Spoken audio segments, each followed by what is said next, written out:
bazalwane, nini bekhethwa inkosi Jesu Kristu, Kristu Jesu. Ngiyacela ukuthi sisachubeka nalomnyaka naleminye iminyaka leyolandzela. Ningamkhohlwa lo nkulunkulu. Lona livi ngalokucacile, lelishoko ukuthi nguye itolo, nguye namuhla, nguye nakusasa. Kusho ukutsini lokho? Kusho ukuthi nangu uNkulunkulu wayitolo. Wendeni ngitolo asesibuke kunetinto lokhenzakala ukuthi setiyalahleka.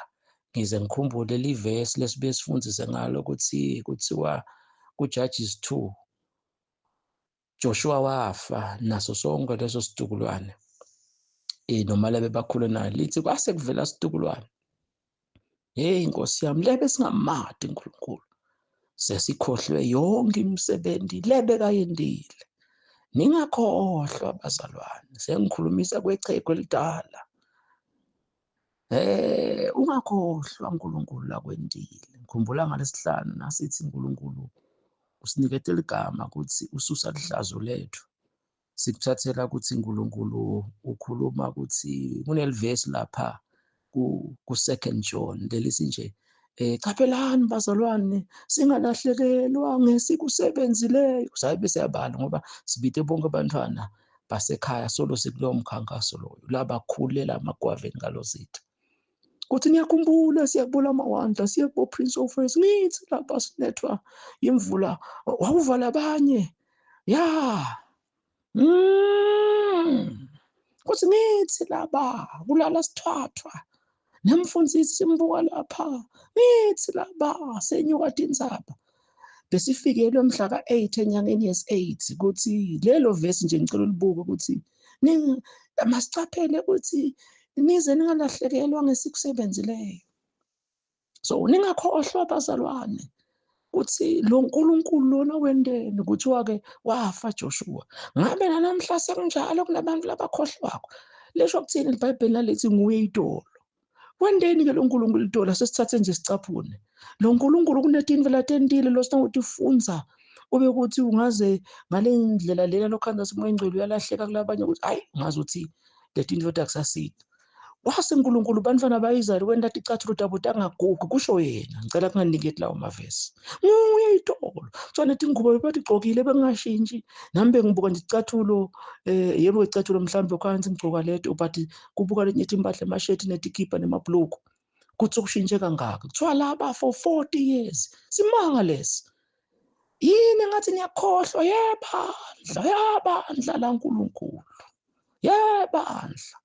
Wathi ngubo takati kuganga ticathulo. Phinze khona lapho lo nkulunkulu kuthiwa nabahamba lifu. Sesabuka lamanye amavidiyo kuthiwa lifu. Israel tisatake nathi chamuka ngala kuthiwa bekuba mnyama baze balanze tingubo balale. Kodwa ngala Israel kuthiwa bokukhanya kubasemini bachubeke nehambo ngo nase baphaphama kanza sebale bantwana.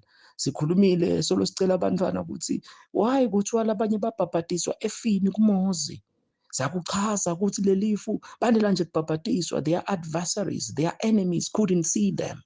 Sasiyachaza ukuthi ke yini kubhabhatiswa lesichaza ukuthi nathi iphinze khona beseGetsemane sithandaza ngalesithathu lomhla ka6 sikhumbula ukuthi mhla ka6 yona lenyanga nga2010 sayi divine sithi bantwana buyane ekhaya. Sathi ke nanyalo solo sithi let us come back. Sakhuluma ukuthi we are heathen. Sathi siyabhabhatisa uNkulunkulu sibhabhatisa nazo indlani live yakubhabhatisa. Vuka uthandaze zila nakho konke sakubala ukuthi we are covered sithi sisibona. So le life ekuthiwa beliba insika yemlilo liba insika yelifu nakushisa. Lento yendeke mbamba eBhayibhelini. Loyo uNkulunkulu loyo ngiwo wena kuthiwa ke nguye itolo. Kuchaza ukuthi khumbula la kwendile itolo. Bese kuthiwa ke nguye namuhla. Lo namuhla kusho ukuthi kuze ukhona ukuqhubeka ukuthi mina emnisi ngiyamada uzuthi Paul encwadi laseGalatia hey akungabi ikhumbulo sami tsinza mina ngiphethe timbawu nakhona sakuchaza kulo 20 chapters lesithi bonga ngawo lesimbonga ngawo uNkulunkulu. Uthi sinetimpawu thine nami nje ngiyacocela ngingumfaka kaMnisi ukuthi ngiyamadi. Ngikhulumisa kwechegu elidala. Phinze nasekuthiwa uNkulunkulu otaba khona. Don't fear tomorrow.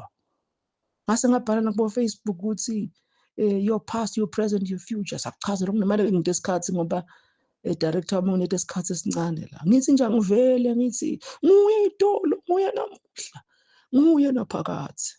Asingakhohlwa ngilakwanti lokwenda David lambi kwakhe lesingathi go to come ukuthi walahla phansi Goliath wathi inceku yakho kwachamuka libhele kwachamuka libhubezi yalihlahlabula. Ungubani ke lo Goliath? Ema-credentials uNkulunkulu lakwendile. Sibuye sikhulume ngabo Fish to Wave FM the 10 gates ukuthi ngeke uze ungene ezulwini uma ude lamagede la ngi10 kusho ukuthini bo Fish Gate basho ukuthini spiritual. Sihambe ke siya lapha Fish to Wave FM lo Master Gate kuthiwa ligede lokubala. Nawufunza i-Oxford Dictionary ligama lelithi master lisho ukuthi la khona ukhanya you find more courage. Bantu batokhuthata phindze futhi kuthiwa it's where soldiers are counted in and out. Nakaphuma commander uthi buyani nabe masotsha ngi50 noma ngi50,000 noma ngi500. Then nasebabuya nabe khona labashayekile mhlambe bebangi50 kwashayeka amathathu. Hey ukhanze sikathula ukuthi do. Uve bathi yes sir. Bathi kulahleke labangaka. So Master Gate usho ligede lokubala. Uthi umhlabeli bali izibusiso zakho ke.